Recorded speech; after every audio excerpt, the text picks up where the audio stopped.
Hello friends, welcome to number one study. आज हम देखेंगे क्लास 10th की साइंस की बुक का chapter number 1 chemical reactions and equations. तो इसके पहले की वीडियो में हम लोगों ने राइटिंग केमिकल इक्वेशन पढ़ा था। इस वीडियो में हम लोग कवर करेंगे बैलेंस्ड केमिकल इक्वेशन, मतलब केमिकल इक्वेशन को बैलेंस कैसे किया जाता है। ओके, यहाँ पे बोला है recall the law of conservation of mass that you studied in class 9th। मतलब क्लास 9th में जो आप लोगों ने law of conservation of mass पढ़ा था उसको याद करना है। क्या था वो law of conservation of mass? That is mass can neither be created nor destroyed in chemical reaction. मतलब जब हम केमिकल रिएक्शन करते हैं तो उसमें मास ना तो हम क्रिएट कर सकते ना उसको डिस्ट्रॉय कर सकते हैं। That is the total mass of the element present in the product of a chemical reaction has to be equal to the total mass of the element present in the reactants। मतलब reactants and products पता है, arrow के left hand side में reactants है, arrow के right hand side में product है, बराबर है। तो राइट हैंड साइड मतलब कि प्रोडक्ट साइड में जितने नंबर ऑफ एटम्स प्रेजेंट है हर एक एलिमेंट्स में, ठीक है, उतने ही number of atoms left hand side के एलिमेंट्स में प्रेजेंट होने चाहिए। यही उसका मीनिंग है। आगे रीड करते हैं। In other words the number of atoms of each element remains the same before and after a chemical reaction. क्या बोला है यहाँ पे कि केमिकल रिएक्शन होने के पहले और उसके बाद जो है हर एक एलिमेंट के नंबर ऑफ एटम्स जो है वो इक्वल होने चाहिए, ठीक है। Hence we need to balance a skeletal chemical equation is the chemical equation 1.2 is balanced। अभी देखो क्या बोला है, इसीलिए हमें ना skeletal chemical equation को बैलेंस करना पड़ता है। अभी यहाँ पे क्वेश्चन किया है उन्होंने, क्या इक्वेशन 1.2 मतलब कि ये वाली इक्वेशन, ठीक है, 1.2 बोला है। ये इक्वेशन बैलेंस्ड है तो चेक कर लेते बैलेंस्ड है या नहीं है। क्या किया था हमने, इसमें काउंट करने थे नंबर ऑफ एटम्स कितने एलिमेंट में, बराबर है। तो रिएक्टेंट साइड में मतलब कि ये वाली साइड और ये प्रोडक्ट, ठीक है। तो रिएक्टेंट में कितने नंबर ऑफ एलिमेंट्स है, एलिमेंट जैसे कि मैग्नीशियम है और ऑक्सीजन है हमारे पास। मैग्नीशियम कितने राइट हैंड साइड में 1, प्रोडक्ट में भी 1 है, बराबर है। ऑक्सीजन कितने हैं रिएक्टेंट में 2 है, ये देखो यहाँ पे दिया है 2, और प्रोडक्ट साइड में कितने हैं 1। तो यहाँ पे ऑक्सीजन का जो मास है रिएक्टेंट साइड में ज़्यादा है, प्रोडक्ट में कम है। तो नंबर ऑफ एटम्स जो है वो इक्वल नहीं है, इसका मतलब 1.2 इक्वेशन बैलेंस नहीं है। तो ऐसी इक्वेशन को बैलेंस कैसे किया जाता है वही आज हम सीखने वाले हैं। Let us learn about balancing a chemical equation step by step. The word equation for activity 1.3 may be represented as activity 1.3 में क्या देखा था हमने, एक कोनिकल फ्लास्क था। कोनिकल फ्लास्क में जिंक ग्रैन्युल में हमें डाइल्यूट सल्फ्यूरिक एसिड ऐड करना था। फिर उससे क्या बना, जिंक सल्फेट प्लस हाइड्रोजन, ठीक है, हाइड्रोजन गैस इवॉल्व हो गई थी। तो ये उसकी वर्ड इक्वेशन, ठीक है। जिंक ग्रैन्युल में हम ऐड कर रहे थे सल्फ्यूरिक एसिड, फिर इससे बना zinc sulphate plus hydrogen, okay. अब इस वर्ड इक्वेशन को स्केलेटल केमिकल इक्वेशन के फॉर्म में लिखना है तो हमें इनके केमिकल फॉर्मूलाज पता होने चाहिए। जैसे कि जिंक के लिए क्या लिखेंगे, Zn लिखेंगे, ठीक है। सल्फ्यूरिक एसिड कैसे लिखते हैं, H2SO4। जिंक सल्फेट कैसे लिखा जाता है, ZnSO4, ठीक है। और हाइड्रोजन को लिखते हैं H2। अब सभी के केमिकल फॉर्मूलाज आ गए हमारे पास, उनको प्लस का साइन और एरो लगा के लिख सकते हैं। तो Zn, ठीक है, Zn plus H2SO4 it gives ZnSO4H2 बराबर है zinc plus sulphuric acid it gives zinc sulphate plus hydrogen, okay. आगे रीड करते हैं। Let us examine the number of atoms of different elements on both side of the arrow. सबसे पहले check करते हैं क्या ये इक्वेशन बैलेंस्ड है या अनबैलेंस्ड है। बैलेंस होगी तो बैलेंस करने की ज़रूरत नहीं है, अनबैलेंस्ड होगी तो फिर इसको बैलेंस करना पड़ेगा। तो सबसे पहले देखो क्या करना है, चेक करने के लिए आपको पहले एलिमेंट लिख लेने सभी, ठीक है। एलिमेंट में देखो क्या क्या है हमारे पास, एक तो Zn है, दूसरा हाइड्रोजन है, फिर सल्फर और ऑक्सीजन, इस साइड भी सेम है, Zn sulphur oxygen and hydrogen. Okay, तो वन बाय वन लिख लेते सबको। उसके बाद क्या करना है, देखो यहाँ पे बोला है LHS। LHS में क्या रहता है, रिएक्टेंट साइड के नंबर ऑफ एटम्स कैलकुलेट कर लेते हैं, जैसे कि Zn है, ठीक है। Zn कितने राइट हैंड साइड में, ओनली 1 है, बराबर है, तो यहाँ पे लिखेंगे 1। ये देखो यहाँ पे लिखेंगे 1। फिर राइट हैंड साइड में भी काउंट कर लेते हैं, Zn कितने दिख रहे हैं, राइट हैंड साइड में Zn कितने हैं, 1 है, ये देखो यहाँ पे 1। हाइड्रोजन कितने लेफ्ट साइड में, कितने दिख रहे हैं हाइड्रोजन, 2, तो यहाँ पे 2 लिखना है। और राइट हैंड साइड में कितने हैं, तो यहाँ पे भी 2 आएगा। नेक्स्ट सल्फर के देख लेते हैं। सल्फर तो लेफ्ट साइड में, ये लेफ्ट साइड है, ये राइट साइड है। लेफ्ट में कितने सल्फर के, 1, और राइट में भी 1 है। ऑक्सीजन 4, राइट में भी 4 है, तो यहाँ पे तो इक्वल आ गए बोथ साइड, है ना। तो ये इक्वेशन कैसी है, बैलेंस्ड है। अभी इसको बैलेंस करने की ज़रूरत नहीं है। As the number of atoms of each element is the same on both side of the arrow, then equation 1.3 is a balanced chemical equation, बराबर है। बट अभी हमें अनबैलेंस्ड इक्वेशन को बैलेंस्ड करके देखना है ना, प्रैक्टिस करनी है। उसके लिए एक एग्जांपल ले लेते हैं। ये वाली जो इक्वेशन है ना, केमिकल इक्वेशन, ये एज एग्जांपल हम इसको बैलेंस्ड करेंगे। पहले चेक कर लेते हैं ये अनबैलेंस्ड है क्या, ठीक है। तो यहाँ पे जैसे कि ये है हमारी लेफ्ट साइड और ये है राइट साइड, बराबर है। लेफ्ट राइट लिखने से अच्छा है, ये रिएक्टेंट है और ये प्रोडक्ट है। तो रिएक्टेंट में सबसे पहले ना Fe का देख लेते हैं। Fe किसके लिए यूज़ होता है, आयरन के लिए, ठीक है। तो आयरन के कितने नंबर ऑफ एटम्स प्रेजेंट है, रिएक्टेंट में 1 और प्रोडक्ट में 3। तो इसका मतलब ये इक्वेशन कैसी है, अनबैलेंस्ड है। सबसे पहले इसको बैलेंस्ड करना पड़ेगा, तो स्टेप बाय स्टेप देखते हैं। स्टेप 1 में दिया है, to balance a chemical equation first draw boxes around each formula, do not change anything inside the boxes while balancing the equation. Step 1 बहुत ही ज़्यादा इजी है। स्टेप 1 में कुछ भी नहीं करना है, सिर्फ आपको क्या करना है, ऐसे ना बॉक्सेस बनाने हैं, ये जो लिखा है, ठीक है। केमिकल फॉर्मूलाज के पास आपको ऐसे बॉक्सेस बनाने, सिंपल। ऐसे बॉक्सेस क्यों बनाने हैं, क्योंकि बॉक्स के इनसाइड जो कुछ भी है ना, उसमें कुछ भी चेंजेस नहीं करने हमें, ठीक है। वो जैसे है उनको वैसे रहने देना है। ये थी स्टेप 1। अभी स्टेप 2 में देख लेते हैं क्या दिया है। List the number of atoms of different elements present in the unbalanced equation. जो हमारी अनबैलेंस्ड इक्वेशन है, सिर्फ बॉक्स बनाया हमने, अब उसको बैलेंस भी करना बाकी है। तो क्या करना है हमें, नंबर ऑफ एटम्स पहले चेक कर लेने कि reactant side and product side में क्या क्या है, ठीक है। तो एलिमेंट्स लिख लेते हैं क्या क्या है हमारे पास एलिमेंट में। एक तो Fe है, ठीक है, Fe है एक हमारे पास। हाइड्रोजन का H लिख सकते हैं, ऑक्सीजन का O लिख सकते हैं। इस साइड भी सेम है, Fe3O4 एंड H2। तो एलिमेंट्स हो गए लिख के।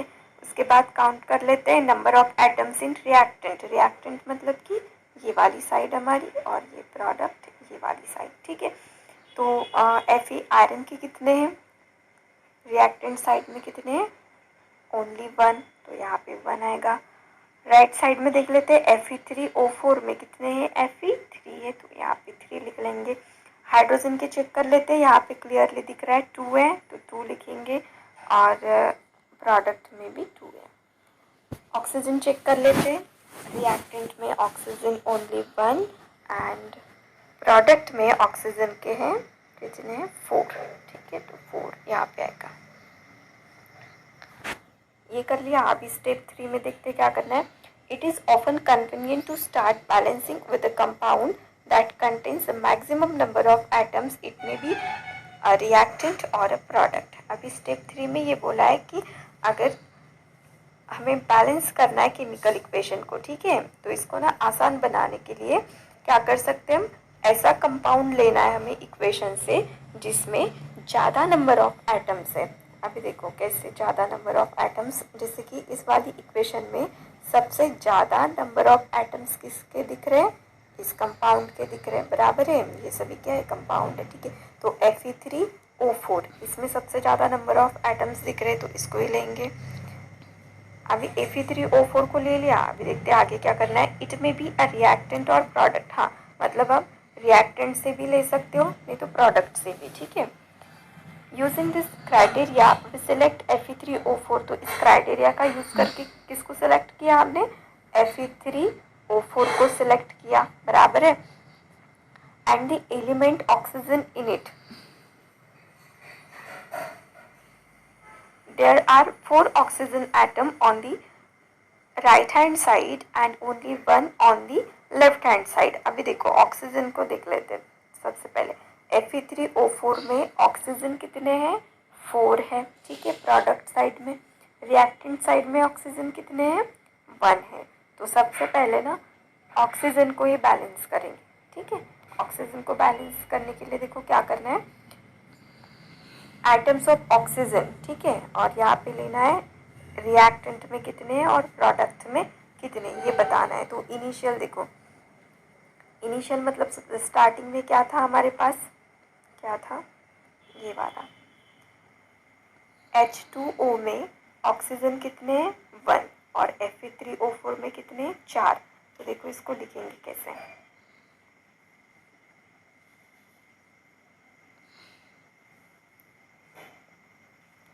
इसको लिखेंगे H2O में 1 था ऑक्सीजन का आइटम, तो इसको ऐसे लिखना है 1 इन H2O एंड 4 इन Fe3O4, बराबर है।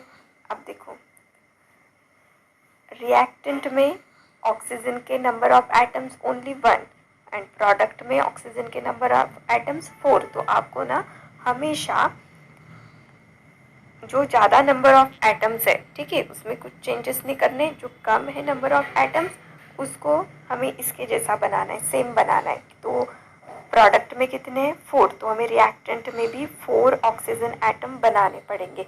4 बनाना है, हमारे पास ओनली 1 है, 1 4 कैसे बनेगा, 4 से मल्टीप्लाई कर लेंगे, 1 इंटू 4 कर लेंगे तो 4 बन जाएगा, बराबर है।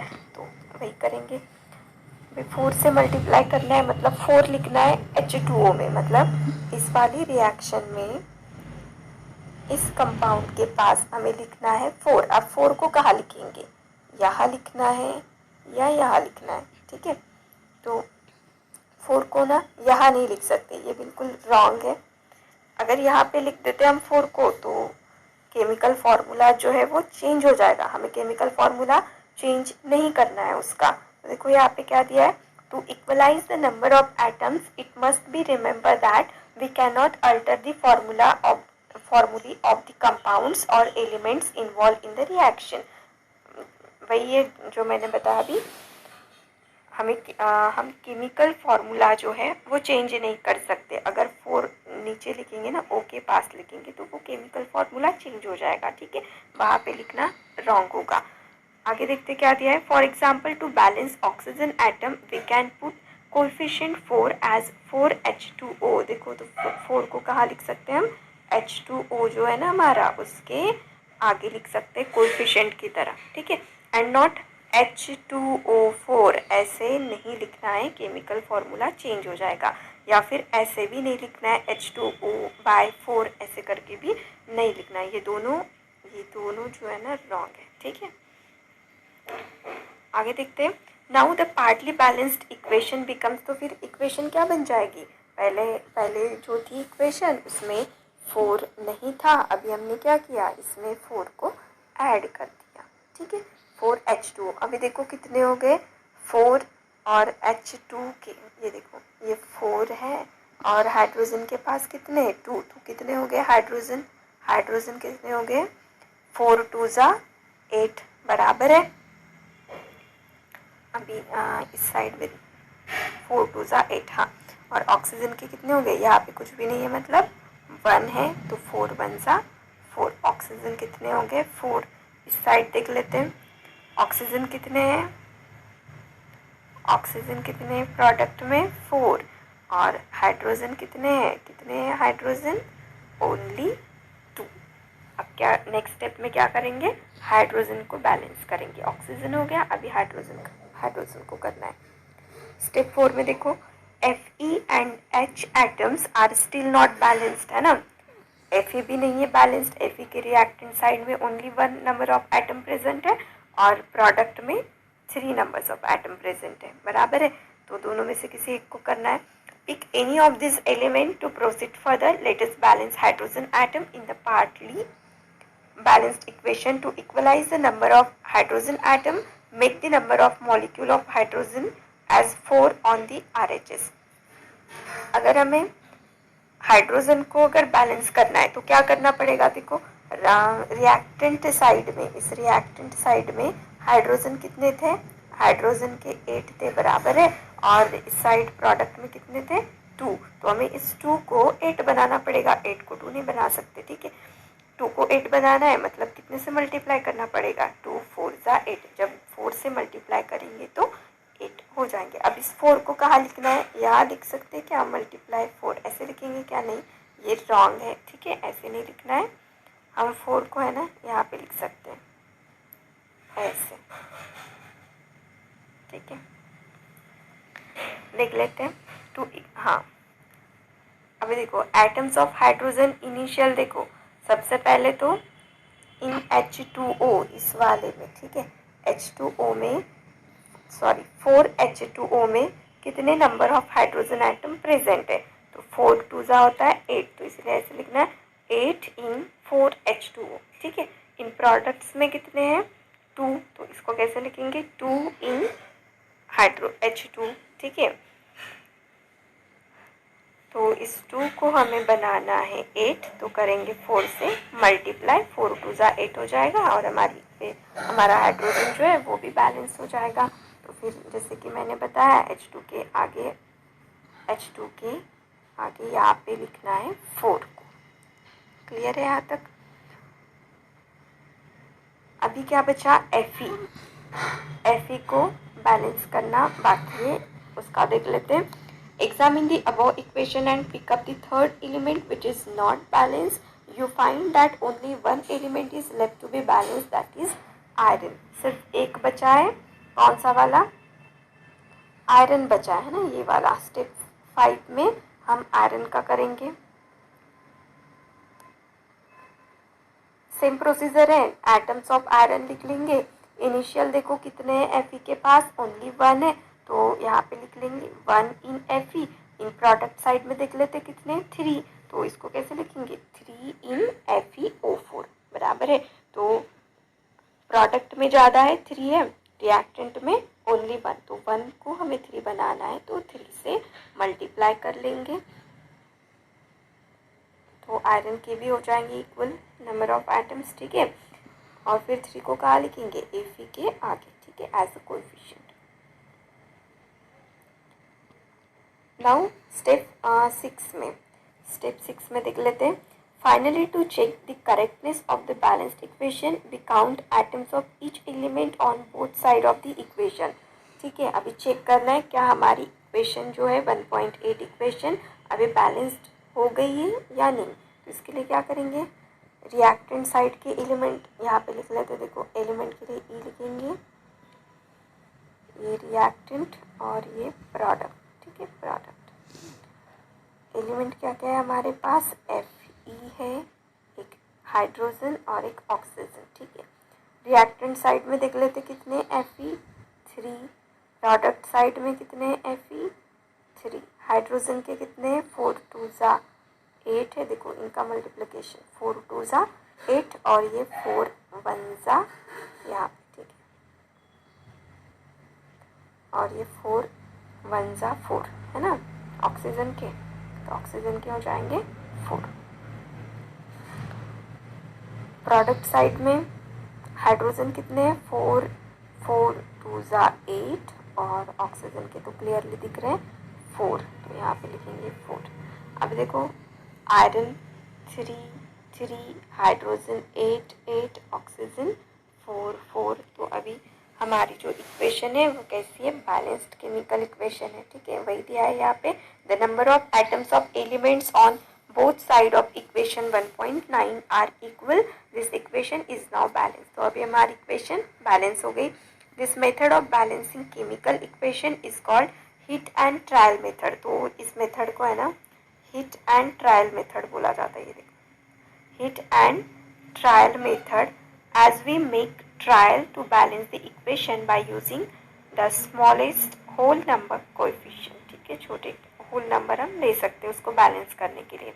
नाउ स्टेप 7 देख लेते हैं. इसमें क्या बोल रहा है, writing symbols of physical state. Physical state मतलब क्या होता है, सबसे पहले तो ये समझ लेते हैं. फिजिकल स्टेट मतलब वो सॉलिड है, लिक्विड है या गैसियस स्टेट में, बराबर है, ये होती है उसकी फिजिकल स्टेट. जैसे कि ये जो इक्वेशन है, ठीक है, ये इक्वेशन हमें क्या बता रही है, कितने नंबर ऑफ एटम्स प्रेजेंट है उन एलिमेंट्स के पास, है ना, और इक्वेशन बैलेंस्ड है या अनबैलेंस्ड है, मास जो है बोथ साइड इक्वल है या नहीं है, बस इतना बता रही है.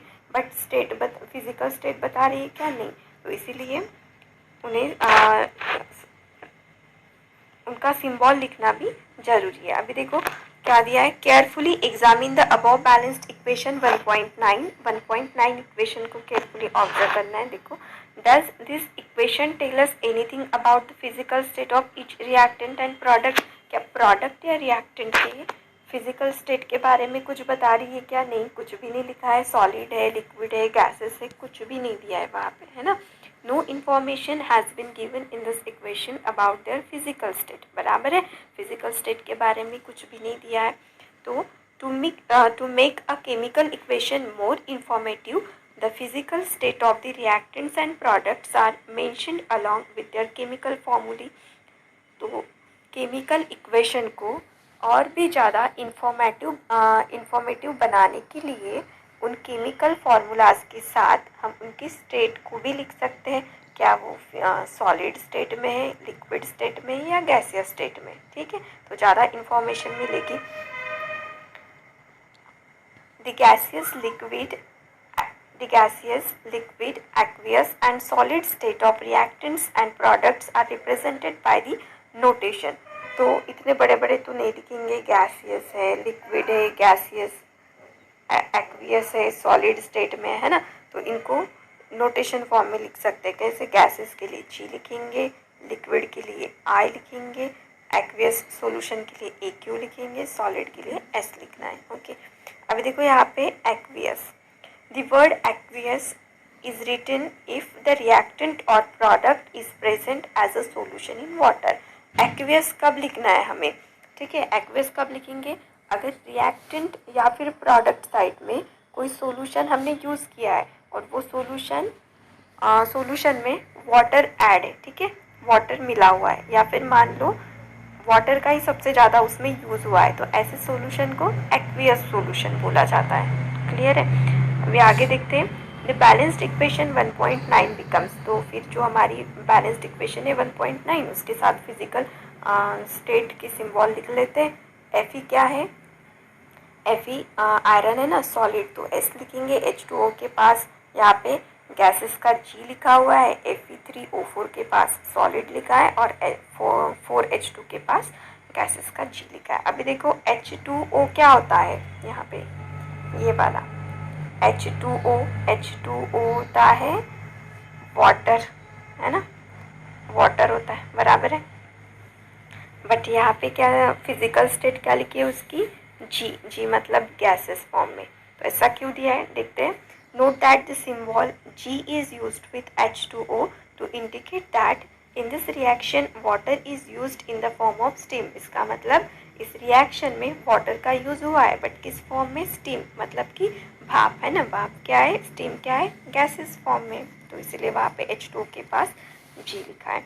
Usually physical state are not included in a chemical equation unless it is necessary to specify them. मतलब फिजिकल स्टेट हर एक केमिकल इक्वेशन में लिखना उतना भी ज़रूरी नहीं है. अगर क्वेश्चन में आपको बोला जाता है स्पेसिफिकली, मतलब बोला जाता है कि उनकी फिजिकल स्टेट के बारे में भी लिखना है, तो ये आपको लिखना है, otherwise no need to write physical state.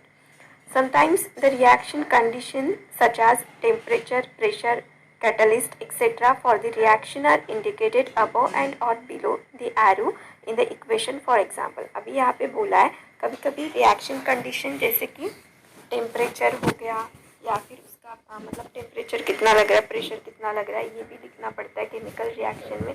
या फिर कैटलिस्ट, कैटलिस्ट क्या होता है, कैटलिस्ट एक ऐसा सब्सटेंस है जो रिएक्शन का ना रेट इंक्रीज करता है, ठीक है। बट वो जब रिएक्शन का रेट इंक्रीज करता है तो खुद वो परमानेंटली किसी केमिकल चेंज में नहीं जाता, वो होता है कैटलिस्ट, ठीक है। अब ये यहाँ पे बोला है कि अगर हमें कंडीशन दिखानी है टेम्परेचर, प्रेशर या फिर कैटलिस्ट, तो उसको ना हम रिएक्शन में कहाँ दिखा सकते हैं, ये जो एरो रहता है हमारा, ठीक है, एरो की या तो अबव दिखाएंगे नहीं तो फिर बिलो दिखाएंगे। जैसे कि यहाँ पे देखो क्या है, 340 एटमॉस्फेयर लिखा है और सेकेंड में ऊपर सनलाइट है और नीचे क्लोरोफिल है, तो ऐसे हम दिखा सकते हैं कंडीशन को। आगे क्वेश्चन दिया है, using this steps can you balance equation 1.2 given in the text earlier. तो फिर ये जो जितने भी स्टेप देखे ना हमने 7 स्टेप, ठीक है, तो इनका यूज़ करके क्या हम इक्वेशन को बैलेंस कर सकते हैं? तो हाँ, बिल्कुल कर सकते हैं। कैसे करेंगे? इक्वेशन 1.2 ये है, इसको कैसे बैलेंस करेंगे, यहाँ पे लिख लेते हैं एलिमेंट, ठीक है, और ये रिएक्टेंट और ये प्रोडक्ट, ये थोड़ा जल्दी हो जाएगा, ठीक है। उस स्टेप से भी, स्टेप में बोला गया था कि पहले बॉक्सेस बनाने हैं, आप लोगों को बनाने हैं वैसे बॉक्सेस। अब यहाँ पे डायरेक्ट देखते हैं एलिमेंट क्या क्या है हमारे पास, Mg है, ठीक है, और ऑक्सीजन है। रिएक्टेंट साइड में कितने, मैग्नीशियम 1, प्रोडक्ट साइड में भी 1 है, ऑक्सीजन यहाँ पे 2 है और यहाँ पे 1, तो हमें इसको 2 बनाना पड़ेगा, है ना। तो इसका मतलब मल्टीप्लाई बाय 2 करना पड़ेगा। 2 कहाँ लिखेंगे, मल्टीप्लाई बाय 2 ऑक्सीजन को करना है ना, इस वाले में करना है, ठीक है। तो 2 को लिखेंगे हम यहाँ, ठीक है, ट्वाइस Mg,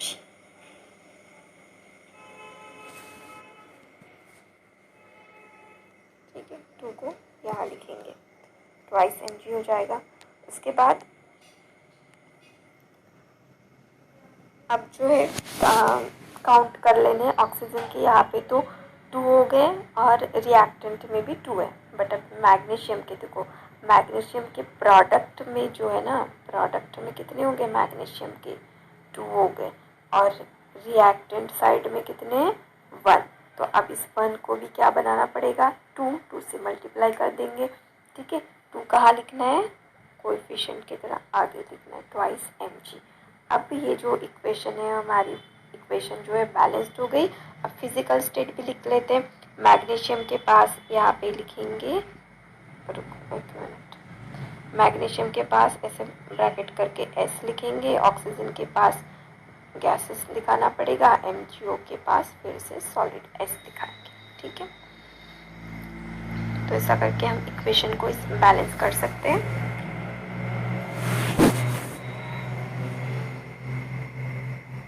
तो इतनी 7 स्टेप थी केमिकल इक्वेशन को बैलेंस करने की। इसके इन टेक्स्ट क्वेश्चन इसके नेक्स्ट वीडियो में करेंगे। इस वीडियो में बस इतना ही। वीडियो अच्छी लगी तो वीडियो को लाइक, शेयर और चैनल को सब्सक्राइब जरूर करना। Thank you.